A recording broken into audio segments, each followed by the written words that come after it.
Good morning. Thank you for joining us this morning. I thought it was necessary to provide a briefing, and this is going to be a briefing from three individuals. Myself, who had a conversation with the acting ICE director, Mr. Ventura, yesterday, and also will be followed by the attorney for two of the three detainees that are currently being held in Conroe that were passengers in the vehicle that we're speaking about, and then the district attorney who has been on the scene and trying to secure some of the evidence and start preliminary work there. And if and you will be talking about what now? Congressman Green is on the Homeland Security Committee of the Congress, and he will be talking about what information he may have. We will try to be brief to allow for questions. I know many of you have been texting, writing, emailing, so we thought it'd be best to just provide this briefing this morning. I talked to Mr. Ventura yesterday by telephone after trying to reach him for most of the week. He confirmed that Lorenzo Salgado Araujo was not the target of the operation, nor was his brother, who was a passenger in the vehicle. The director said that ICE was searching for an individual with a final removal order when officers believe had entered the van, and that they had an administrative warrant. Now let's be clear, it is an ALJ signed administrative warrant, not an arrest warrant like I have signed before as a judge, and not an arrest warrant like the kind that the DA would ask us to sign. Ventura said that he did not know the name of the individual that ICE was targeting, and that he could not clearly identify which passenger they were seeking. The director described the operation as a targeted enforcement action, resulting in a vehicle stop. There's been some discrepancy between whether it was targeted, they were just stopping traffic, so it was actually both.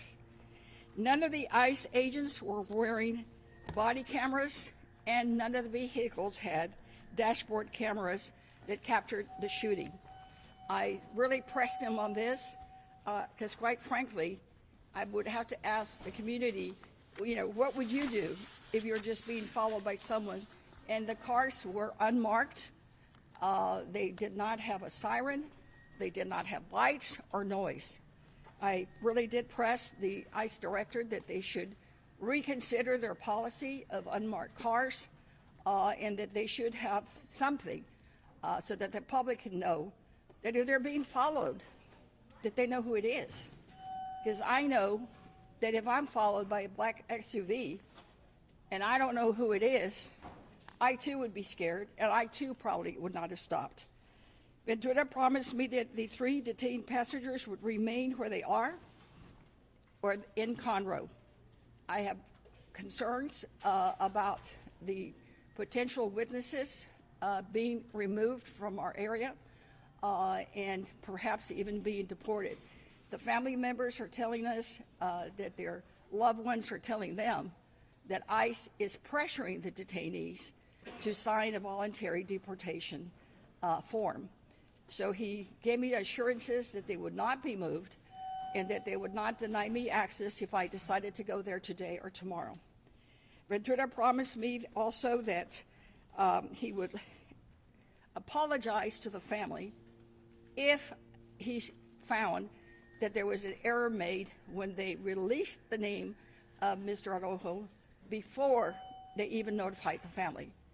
This really is something of great concern for me because I think that in cases like this, family members should be treated with dignity and respect and be given all the information that they need.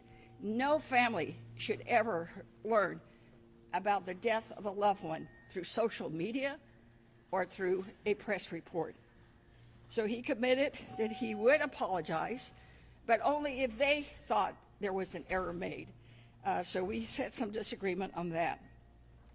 Ventura said that there was no timeline for DHS Office of Inspector General or the FBI to complete their investigation. He said he didn't know. Just as an aside, The 4 members of Congress, the 4 Democrats, Congressman Green, myself, Lizzie Fletcher, and Christian Menifee, sent the Department of Homeland Security and ICE a letter for a full independent investigation, and with a series of about 10 questions that we have and that remain unanswered. He told me, just as diplomatically as he could, that he did not intend to respond to our letter, that he would not until after there was an investigation. However, he could not give me any assurance as to when the investigation was really going to start, what they were going to be doing, or when it would be completed. So basically, he said that he would not be responding to our letter. So that's about the conversation that I had with Mr. Ventura. I can tell you that it was respectful, but I was stronger, especially when it came to demanding an apology to the family for releasing the name of their loved one before they were even notified. Now, just a few words in Spanish. El director de ICE dijo que no iban por Lorenzo ni por su hermano, que también estaba en el carro. Él dijo que iba por un sospechoso que estaba en el carro. Dijo que no sabían el nombre de la persona que estaban buscando y no pudo decir quién era la persona. Ninguno de los agentes de ICE tenían cámaras puestas en el cuerpo o en el carro. El director incluso no sabía si ICE tenía cámaras en el dash. También dijo que casi la mitad de ICE tiene cámaras puestas en el cuerpo y se comprometió que los demás tendrán cámaras para el 30 de julio. I forgot to say that in English. He did commit to me, after expressed outrage, that even after we've given ICE specifically $20 million for body cameras, and Christy Nome promised in February of this year that she was going to purchase them and get them in the field, that here we were in Houston, that the agents didn't have them. Then I reminded him that through the big ugly bill, they got billions and billions of dollars. In this last vote that we had, of course, Congressman Green and I didn't vote for it, they got more money, and they still have not put body cameras in everyone. So he promised that he would make sure that they got body cameras on all officers in the field by the end of this month. And trust me, I will hold him to it. And I will make sure that all my colleagues in Congress and the Democratic caucus hold him to it. He also said que le pedí que no trasladara las otras 3 personas fueron de Conroe. I didn't want them transferred.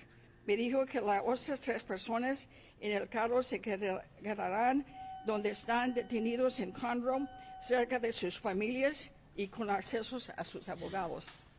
And tenemos uno de los abogados aquí. ICE dio el nombre de Lorenzo al público y la prensa antes de decirle a la familia que su papá había fallecido. El director dijo que eso no fue bueno. Se repuesta, me enfureció y le demandé una disculpa a la familia de Lorenzo, pero lo negó. Me informó que si la investigación encuentra que ICE cometió un error, entonces él disculparía con las familias. En este momento, el director dijo que no sabe cuándo va a durar la investigación para darle la respuesta a la familia. So bottom line, it was a good conversation, but he made no commitment to an independent investigation. He made no commitment to answering any of the questions that his members of Congress with oversight responsibility should be getting, and he made no real commitment in doing any kind of independent investigation. Now, with that, I will turn it to one of the attorneys that represents, again, 2 of the 3 individuals that are now being detained in Conroe. Hugo, por favor.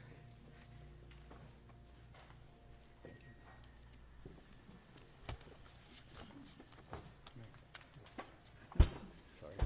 Well, they want us to do that because otherwise all this gets in the way.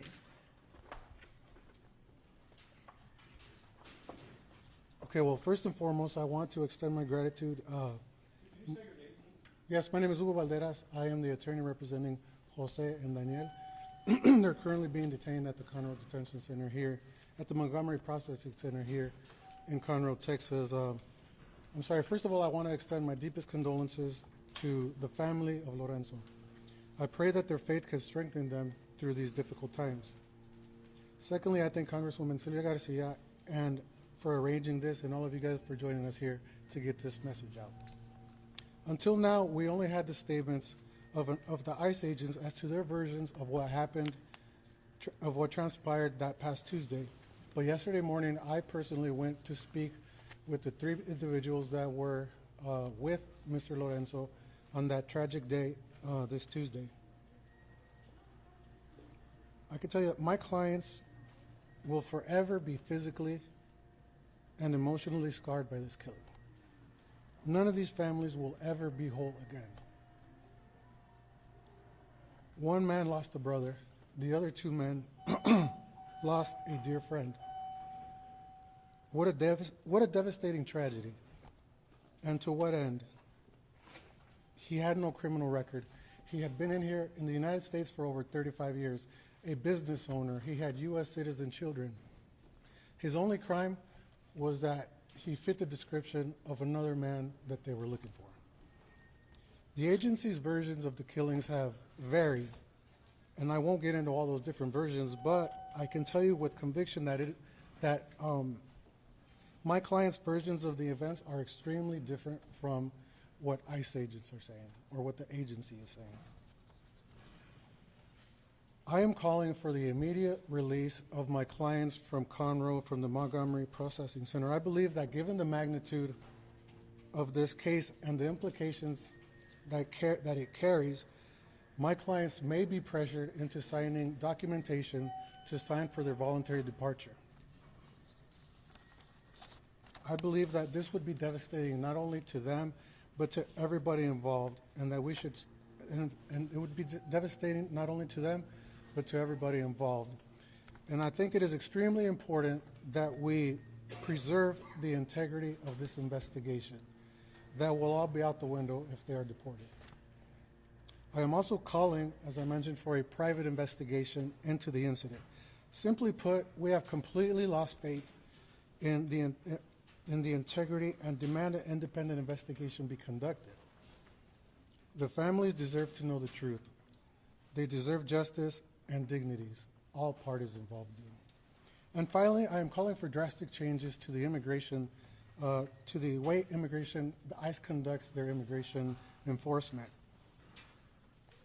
It's alarming that under Trump's second administration, 9 out of every 10 immigrants that are arrested are Latinos. This is not immigration enforcement. This is racial profiling. It's very important that they are required to wear body cameras. It's very important that they are required to remove their masks. Another thing that's very alarming is, like the Congresswoman mentioned, unmarked vehicles. That is extremely dangerous. There have been at least 38 shootings by immigration agents since January 2025, resulting in 9 deaths. That is just simply unacceptable.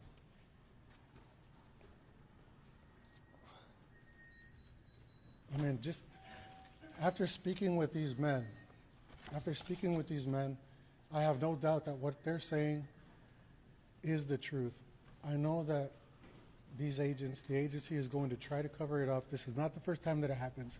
This has become a pattern where ICE agents claim that they used their vehicle as a deadly weapon, that they tried to run over the agents and the agents shot in self-defense. But all 3 of my clients reiterated that at no point was there ever an agent standing in front of the vehicle, nor was an agent ever placed in the line of danger. That is simply false, and I believe my clients are telling the truth. Again, I am going, right now, my office is working diligently to get these men released for the integrity of this investigation, because we know that ICE has a pattern as well of deporting immigrants before they can be heard, before they are given their due process. So it's very important that we make sure that they're not deported, and as I mentioned, I'm working with the office. I have other people that have reached out as well that I'm going to be working with. And in closing, I just want to mention a quote that I'm reminded by the late Martin Luther King. Injustice anywhere is a threat to justice everywhere. Thank you. Thank you. Next, we'll hear from our district attorney.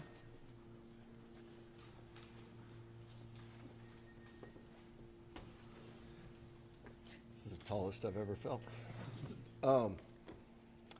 Thank you, Congresswoman, Congressman. I think it's important before I even start to just show everyone that we have literally every layer of government here supporting what we're doing, from our federal partners to our state rep, Jean Wu, to our county attorney for the civil aspects of this case. But I am Sean Teare, and I am the district attorney of Harris County. Since Tuesday, when this incident occurred, we have been conducting our own investigation. We investigate every officer-involved shooting in Harris County. When it involves an agency that is not ICE, universally we are invited in that day. We run a parallel investigation where we collaborate with law enforcement, be it federal agencies or our state and local agencies. And at the end of that, we all collaborate and decide what the appropriate outcome is. Almost universally, it is we present the case to a grand jury and let them decide. We were not invited into this scene on Tuesday. My investigators and my Civil Rights Division have been out there from basically the moment the scene was released up until today, looking for surveillance footage, talking to witnesses, doing everything that we can and we do in every case to ensure that a full, fair investigation is conducted so that we can be transparent with our community. Look, when someone in our community loses their life at the hands of law enforcement, that is the ultimate breach of trust with our community. And if we aren't transparent, if the people don't believe that we are actively investigating and holding ourselves and law enforcement accountable, we will lose that trust so quickly. And that's what you're seeing right now. That is the reason that we have so many cameras here. What I can tell you right now is that I am imploring the community, anyone that was there that day, anyone that has a snippet of footage from a camera, regardless of whether or not you think that it's even relevant, send it to us. Things that you may not think are important could be the pivotal piece of information for us to finally figure out what actually happened. I have the utmost hope that the Department of Homeland Security and the Office of Inspector General, who are conducting this investigation, will share evidence with us. Regardless of whether they do or not, we will go to the ends of the earth to collect all the evidence so that we can eventually let the public know what happened. That request for the public extends to all of our media partners as well. Any surveillance footage that you have collected, any witnesses that you've identified, please share it with us. We need to be able to tell all 5 million residents of Harris County, everyone in the state of Texas, and quite frankly, everyone in the world, that we are doing everything to uphold all of our oaths. So with that, I'm going to hand it back to the Congresswoman. I'll be here to answer any questions you'll have. Yes, sir. Thank you. He's absolutely correct. All of us here, and we do have the county attorney, Abby Kamen, and we have Representative Wu with us. All of us at every level just express our deepest condolences to the family and promise them that we will continue to working together to ensure that we do have justice in this case and that the family gets answers. We need to do that for them just like we would do it if it was one of your family members. And I know many are asking, we've gotten many calls, who's next? Will I be next? We're fortunate that we've got 2 members of Congress of 2 committees of jurisdiction. Christian Menefee is on the Oversight Committee, and he will be doing what he can through that committee. And with us today is Congressman Green, who sits on the Committee of Department of Homeland Security, which has direct oversight on Department of Homeland Security and, of course, ICE. Congressman?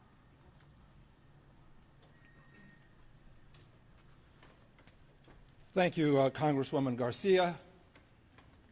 I'm very proud to be associated with this endeavor. Always honored to work with you. And in tandem, we've been able to accomplish some things. Before I get to these things, I want to thank the district attorney. I want to thank you for not allowing the feds to bully you and convince you that somehow you don't have the authority to investigate. Any member of the constabulary can investigate. Some people confuse investigation with prosecution. Investigation is separate and apart, and it can allow us to have the transparency necessary to understand what happened. I thank you again for investigating. I want to thank our state representative, who's always with us when we are in need, and our county attorney, new on the job but working hard all the time. I thank the lawyer for what he has done, especially what you have done, sir, because what you've done is going to bring light to this that may have been in the shadows for too long already. I am going to make some comments now, and my first is Mr. Araujo belongs to us. He belongs to the Constitution of the United States of America. That Constitution applies to him just as it applies to me.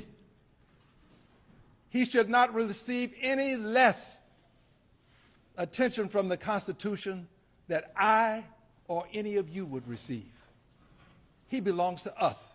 He's in our jurisdiction. We have a duty and a responsibility, in fact, an obligation to bring justice to this cause.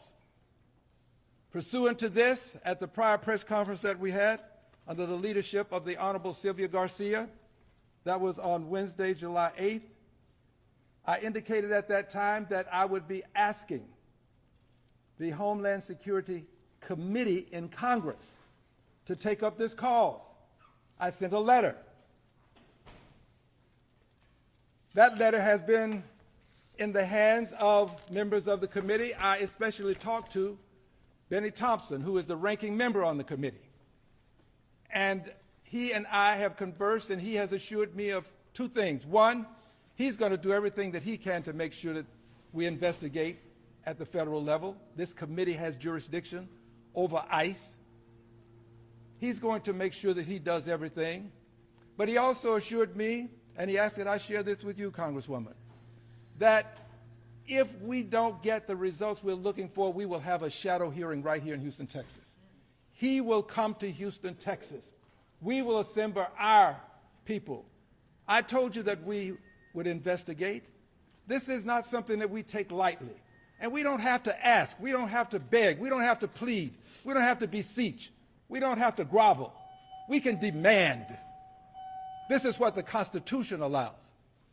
So I'm proud to tell you now that the Homeland Security Committee has sent a letter, or is sending a letter. I just signed on to it today. This is from members of the committee. And this letter is going to Secretary Mullen. I'm going to read the first paragraph of the letter, and then I'll read some of the excerpts. First paragraph reads, as members of the Committee on Homeland Security with jurisdiction over the Department of Homeland Security, DHS, we are investigating. Some things bear repeating. We are investigating the fatal shooting of Mr. Lorenzo Salgado Araujo, as well as the Trump administration's response to his killing. He belongs to us. The Constitution applies to him. Would you hold this for me, please? The balancing act that we have to do standing here. Thank you very much. Everybody knows I'm 78 years old, so help the old man out.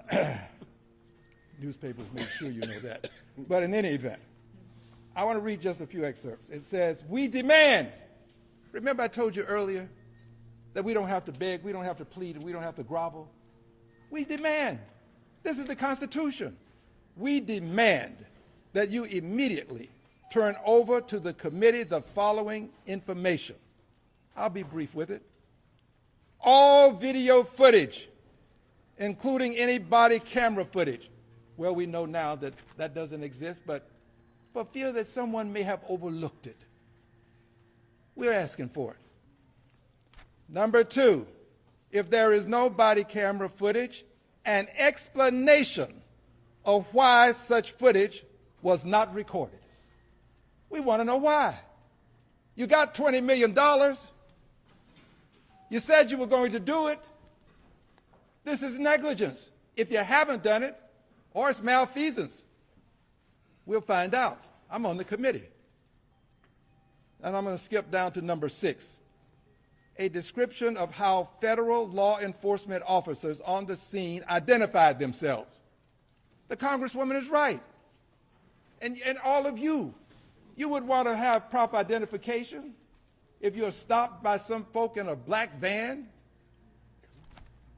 Number 8, a list and description of any previous complaints against or use of force incidents involving the ICE officer who shot Mr. Salgado Araujo. We want to know, what's your record? What's the record? Have you been charged before? Also, evidence of damage to vehicles. You made this claim about vehicles. Well, let's find out if there's evidence to support the claim. And then down to number 13. If Mr. Salgado was not an initial target of the operation, a description of when and why he became a target during this operation. You don't just arbitrarily and capriciously decide you're going to stop people in white vans, maybe because of the way they look, because they're in a white van. Multiple persons who look like they're Latino in a van. This is out of hand. This is out of hand. ICE has to be stopped. And the final one, number 17, I've skipped quite a few. Information regarding whether any of the witnesses to the shooting have been removed from the United States, we know better now, or signed paperwork for their removal. We're putting them on notice. Don't try to get rid of the evidence. They have evidence. Don't try to get them out of the country. And the final thing, which is probably the most important of all, it reads, as part of the committee's oversight, the committee expects to receive by July 17, 2026, assurances in writing that DHS records, documents, data, and information have not been and will not be destroyed, modified, removed, transferred, or otherwise rendered inaccessible. We don't have to beg. We don't have to plead. We don't have to grovel. We don't have to beseech. We have the Constitution. The Constitution is what we stand on. He belongs to us. He belongs to this Constitution of the United States of America. And thank God for Ms. Garcia with the foresight to bring all of us together so that you can get a better sense of what's going on. God bless you, dear lady. I yield back. Thank you. Thank you, Congressman. And all of us up here, of course, are available for any questions, and we will begin now. If you'll raise your hand. Yes, sir. Could you identify yourself and what outlet you're with? Yeah, I'm Bryce from KPRC. Okay, I'm Pierce. just curious, because DHS yesterday said the reason these officers didn't have the body cameras was because of the government shutdown. Do you know if any ICE officers in Houston have body cameras, or is it just this particular group of them that didn't? I think the blame on the shutdown is just ludicrous. They were given $20 million just for this purpose. Kristi Noem pledged in February this year that she was procuring them and sending them to the field. I know the priority then was Minneapolis, but they also got, I can't even remember the number now, like $95 billion from the Big Ugly Bill, and they recently got another billions. That's just a freaking excuse. Because the bottom line is they made a commitment, so they're either lying to Congress again, or they're just don't know how to get a body cam purchased. Do you know, though, if any other agents in Houston actually have them? Or is No, it I still- did not ask that question. My concern was for the officers that were there, so I do not know. But they did say that about, I think it's like less than 30% of the agents nationally have body cam cameras. Only about 30% have them. Congresista, ¿lo puede decir en español? Que es solo una excusa de que ellos ya tienen el dinero y no están usando las... No, mira, diciendo que fue por el shutdown de los demócratas es ridículo, ¿no? Porque le hemos dado muchos fondos a ICE, fondos que yo no voto por ellos, porque yo he dicho desde el principio que yo no voy a votar por un más níquel para ICE hasta cuando hagan cambios. Así es que ese excuso es ridículo, porque les mandamos como 2 millones y unos billones. Tienen mucho dinero, tienen más dinero que algunos países tienen para sus armed forces. Así es que eso más es ridículo. Stephen Simpson with the Texas Yep, Tribune. sure. I was asking because, I guess this is a question for the lawyers. Yes. Okay. You told the Washington Post that there were several statements about the ICE agents not being in front of the vehicle, that they were on the side, and that the gun was in front of one of the person's faces. Can you confirm those statements for us and sort of give us some more details of sort of where the ICE agent's placement was? I think he said that already, but he'll add any details. Can you? Yeah, we're going to try to move it. Just bear with us, because you all want us to be tolerant. Yeah, there's a platform and it here. is a little unsteady. Yes, my name is Hugo Balderas, last name Balderas. Yeah, they confirmed that at no point was there ever an ICE agent directly in front of the vehicle. They also confirmed that the shots came from the sides, not from the front, which is inconsistent, with the ICE agent statement. So yeah, they said that at no point was there ever an ICE agent in front of the vehicle. Sí, hablé con los detenidos ayer y ellos me aseguraron que en ningún momento hubo ningún agente, ningún oficial de ICE enfrente del vehículo, enfrente del coche, que en ningún momento corrían peligro estos agentes de inmigración, que los disparos vinieron del lado y no de enfrente, y que en ningún momento corrían riesgo los agentes. Okay. Can I have one thing? Just The DA wants to just add one step. okay. I know every single one of you has incredible and detailed questions about this. I just want to say from this perspective, we need to be very careful about specifics of this investigation, both for the federal investigation that, again, I desperately hope is being conducted, but for any state prosecution of anything going forward, we need to respect the integrity of the investigation. And so for all of us and for all of you, I would just caution about specificity around this investigation. DA Teare, or Commando with KHOU, you mentioned your investigators have been on the scene. I know they were back out on Canal Street this morning. Can you elaborate on anything that they've found at this point? I'm not going to go into specifics about what we found. I can go into specifics about some of the things that we have done and are doing. We are blessed with an incredible amount of resources inside the DA's office. We're soon to be the second largest county in the United States. So we have drones. We have laser and digital mapping. We are going to map blocks around this scene so that we can subsequently put on a presentation to anyone about exactly what happened. We're pulling every surveillance footage that we can possibly get, not just from the scene of the shooting, but for blocks in every direction. We're looking at a lot of other ways to trace back where all three vehicles involved came from and where they were before.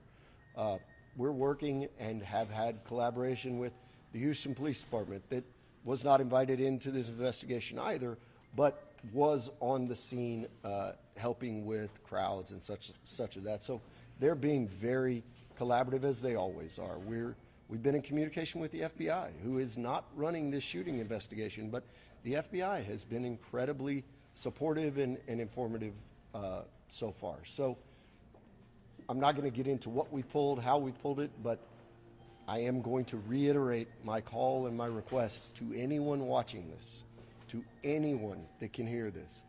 If you have the slightest piece of information about this shooting, please come forward and give it to the DA's office. And is You there a mentioned, plan you with mentioned, sorry, you mentioned earlier that you're hoping that the federal government will share their evidence and information with you at the end of this. Are you prepared to file a suit against the federal government if they don't provide that information? So I said earlier that we will go to the ends of the earth in order to interview all relevant witnesses. We will go to the ends of the earth in order to look at all the evidence that's obtained through any agency in any way. If that involves lawsuits in our civil district courts here in Harris County, I have the county attorney, Abby Kamen, right here. We will jointly do that. If it involves lawsuits in federal district courts all the way up to Washington, D.C., rest assured I have people that have and will do that too. We are not going to rest.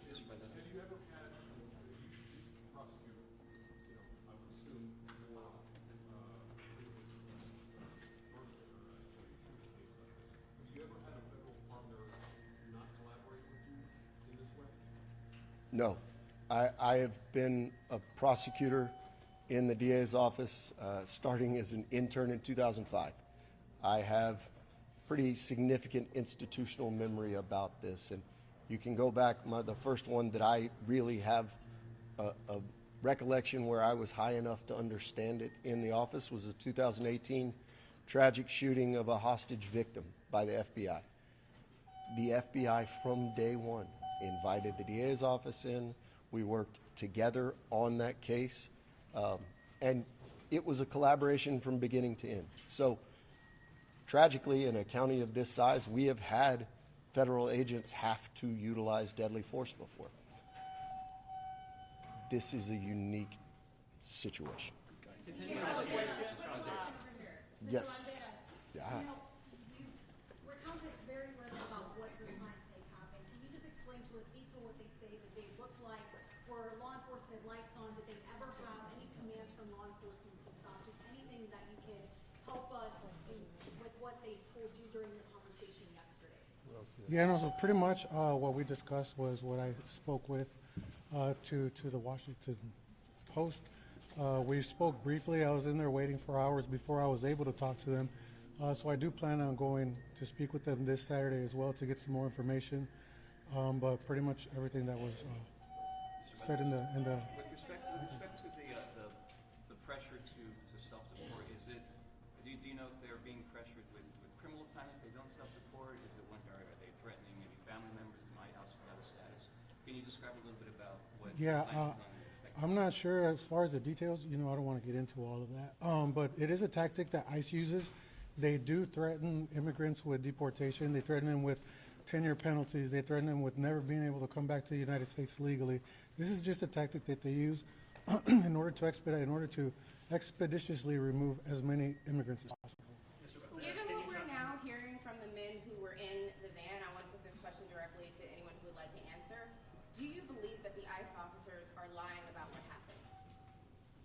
Would you like to?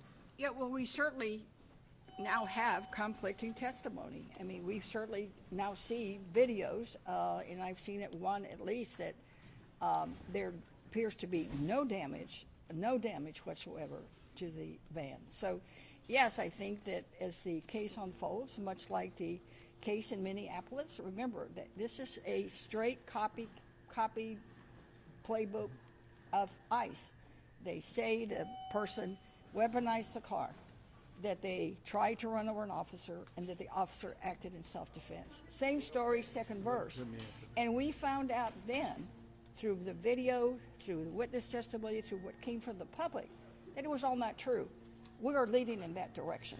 I'm not prepared to say today that it's all lies, but it sure is looking that way. Are you aware if any of the detainees have had their statements recorded by FBI investigators or? I've not been to visit them. I had planned to go yesterday or tomorrow, but once I knew, of course, that they had lawyers, we defer to the lawyer. I may still go tomorrow. I have not made a decision yet. Congresista, una pregunta. I just want to clarify this. This is something that we got from DHS. Sorry, this is, it's not very steady.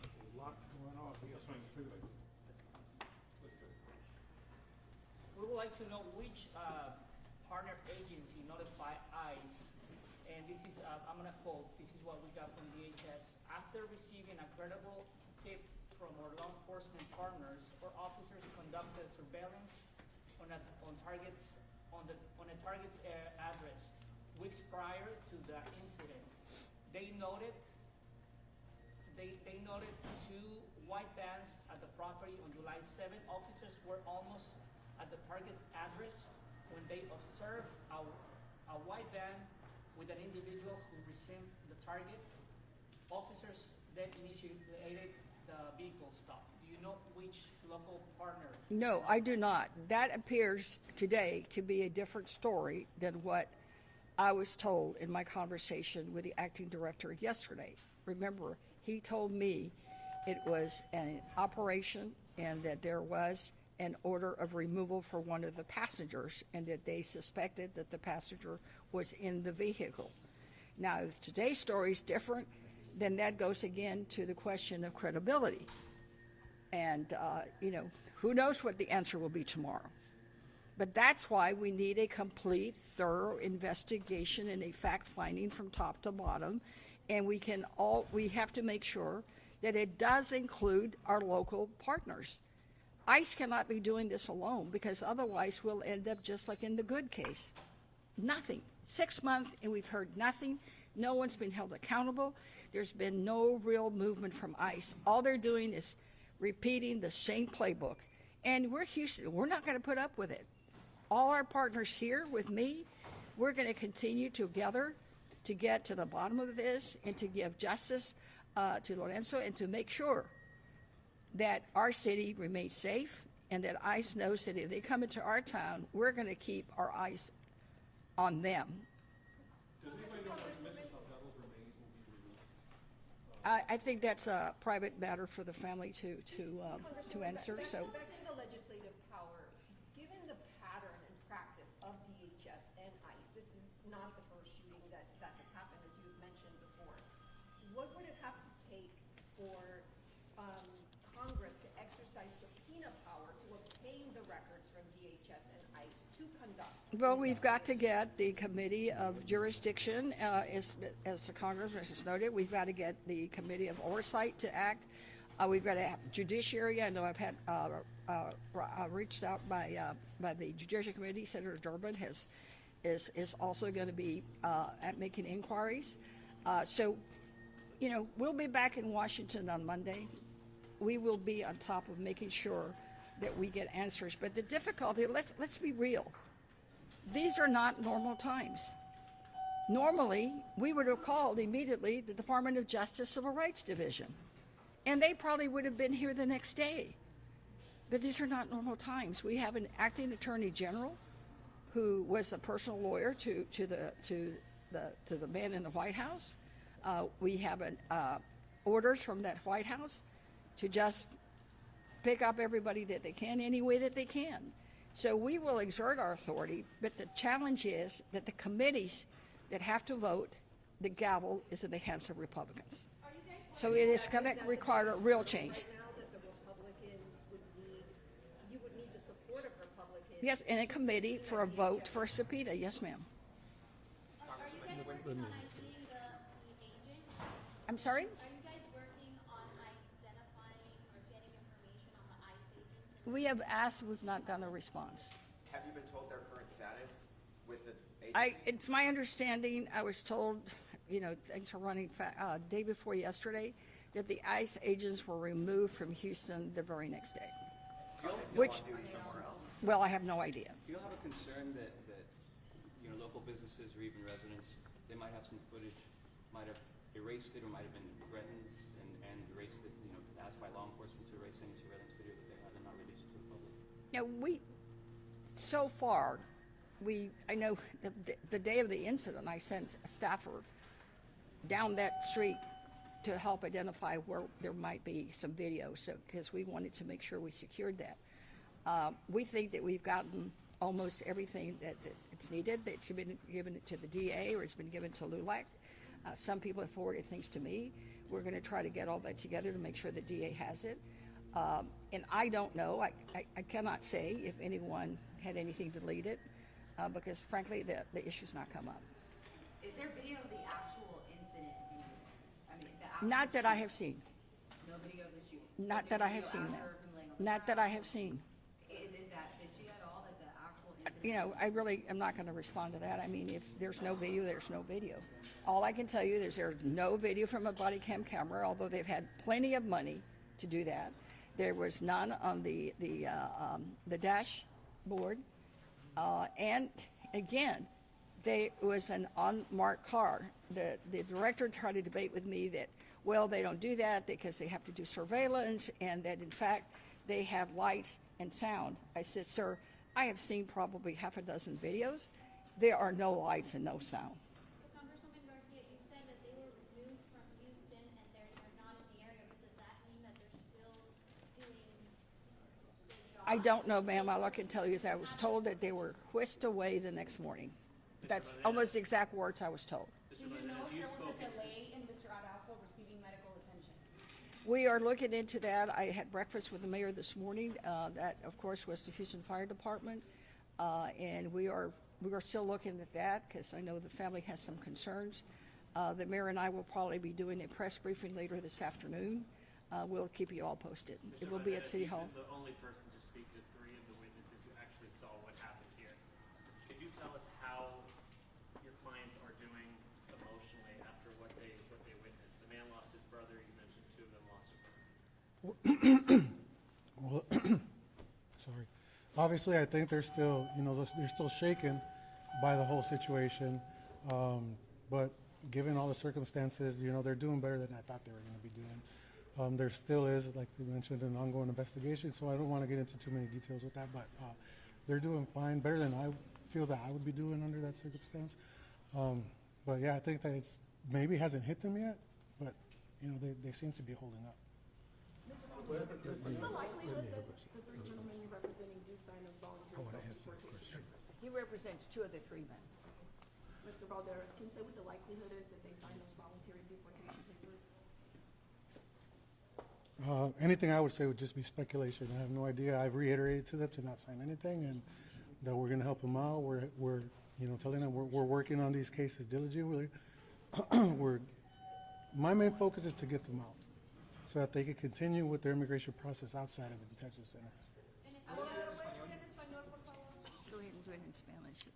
Sí, que no puedo decir, no puedo decir, sería especulación si yo les digo de que si van a firmar documentos o no. Lo único que sí les puedo decir es que es muy importante, y yo les dije a ellos que es muy importante que no firmen nada antes de primero consultar conmigo o con otro abogado, porque pienso que si es una táctica que han usado en el pasado a los agentes de inmigración de ponerles miedo, temor para que firmen su deportación y luego después pues ahí se fueron los testigos.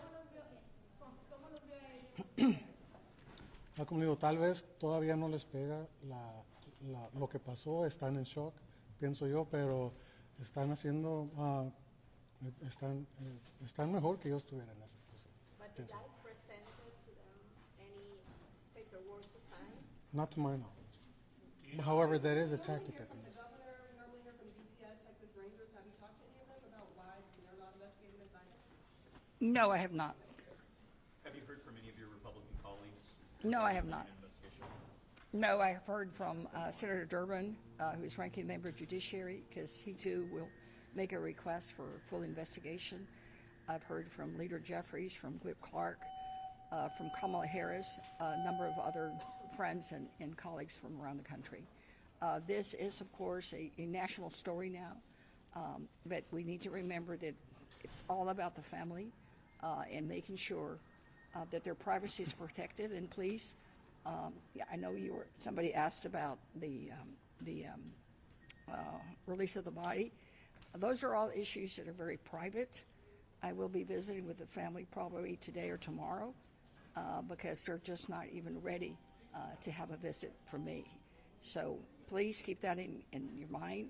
At the end of the day, this was a tragic death, and our job is to make sure that we get all the facts, that it's transparent, and that it's full and complete. And we cannot wait. Remember, the director would not tell me when the investigation may be over. We can't wait. Houston needs answers. This family needs answers. America needs answers. This should not be happening in our streets or any street in this country. Your message to your Republican colleagues, because it sounds like you need their support for accountability to happen and for justice to happen. Your message to your Republican colleagues. Well, I think my message is the same message that I gave to the director. That this is a grieving family. It could happen to any of us, especially if we have, I'm Weta. They may not stop me, but they probably might stop some of my friends. This is about making sure that civil rights are protected, human rights are protected, constitutional rights are protected in this country, because it is today here in our country, our city. But it could be any other city. And we saw it happen in Minneapolis. We saw it happen in Chicago. In terms of ICE presence, I'm sorry. So we have learned some lessons. Apparently, ICE has learned nothing. If they really think that a car is going to hurt somebody, even a kid would tell you, you shoot the tires. You don't shoot the driver. So there's a lot of things, y'all, and I know Congressman Green wants to respond to the question about the committees. Thank you. Actually, I would like to respond to your question, ma'am, about whether or not we believe. ICE consistently engages in a pattern of insidious prevarications. That's another way of saying lies. This pattern is so consistent. I sit on the committee. I have seen and heard the testimony. This pattern is so consistent that one can but only conclude that there are attempts to cover up these crimes. We don't want to believe that ICE would attempt to cover up a crime. But when they consistently use the same story, automobile attempting to assault an officer, officer has to shoot. Miss Good is now no longer with us. Preddy is now no longer with us. They consistently use the same language, and they do it, I believe, with intentionality such that the public will be confused. But I believe also that we have to stop it by investigating thoroughly and preventing a cover-up from taking place. If we don't, there will be a cover-up, and we won't know what happened, and justice will not be served. Thank you. Mr. Baldera, did your client say when the shot actually happened? Was the vehicle in motion? Was Mr. Lorenzo inside the vehicle? Was he outside the vehicle? I didn't ask them that question. I'm going to go speak with them again on Saturday, get some more information. But also, they just experienced a huge tragedy, so I didn't want to get into detail too much. I just spoke to them briefly. And like I said, I'm going to go talk to them again on Saturday, but they did not mention anything. And to clarify, did you say that those shots came from the side? That's what they told you initially? That's apparently one of the witnesses thought that it came from the side, but it's not been verified. Like I said, I just spoke to them briefly. And there's still a lot of investigating to do on the part of the DA, on the part of the Bureau, the agencies, and as well for me to build up a defense for them, to get them out of the detention center. There's still a lot of information that I still need to get from them. And from the side, does that mean that he was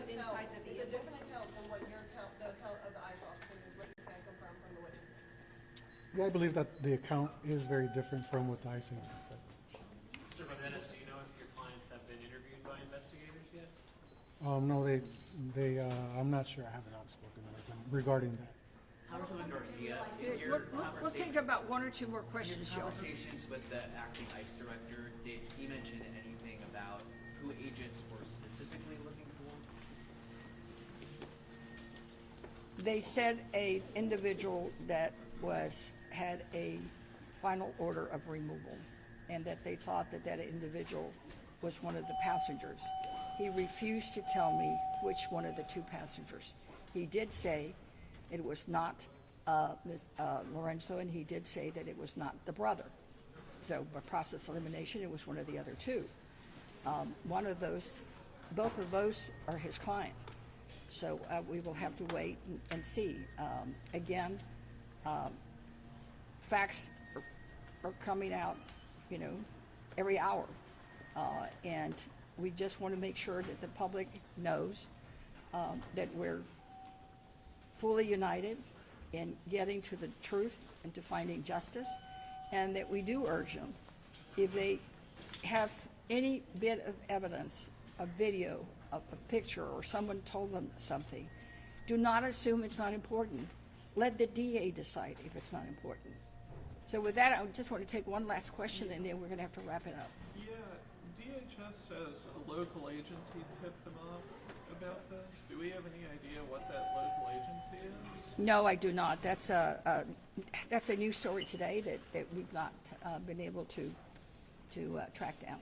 But we're not aware of any other agency. Just so everyone knows, I was told, even on the way to Ben Taub, when I went to try to help the family there at Ben Taub, because we had some issues with Ben Taub and the ME's office, and that's another story, but not for today.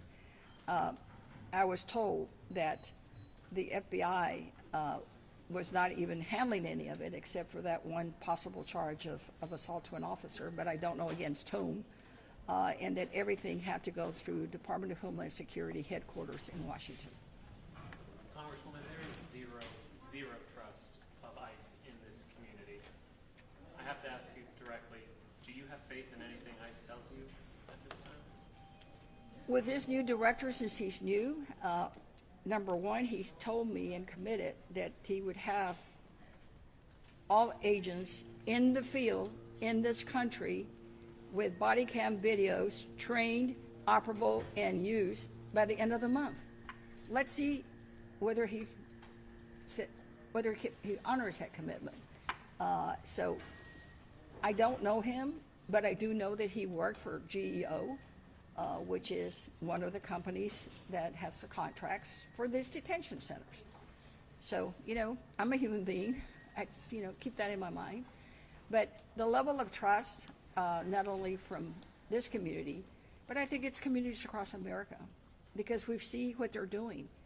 They appear to be rogue officers, and I would even give them the credit of being called law enforcement officers, because they do not go through the same standards and training as all other law enforcement officers. And the perfect example is this whole idea that they released a name that was the decedent before they had gotten a hold of next of kin. That is just standard practice. I mean, you all say that in your news stories. They will not release a name because they're trying to get to the next of kin. But yet, they transferred him and booked him at Ben Taub as a John Doe. But he was targeted. So either you know the name or not, and then you should be respectful to a family.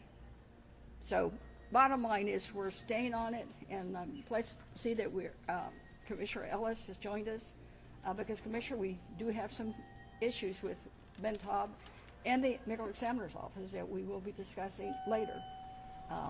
But again, thank you all for being here.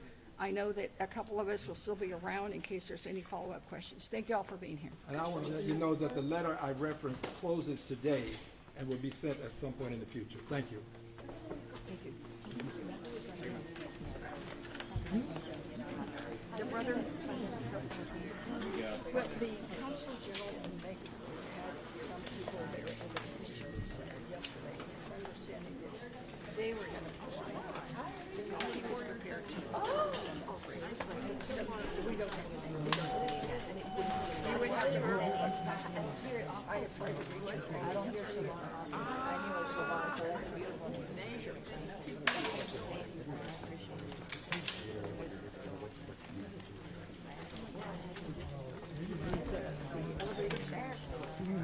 Well, just tell me, Well, how do you feel about how the investigation is going, the transparency? Well, first of all, we have to remember that this was a tragic, especially in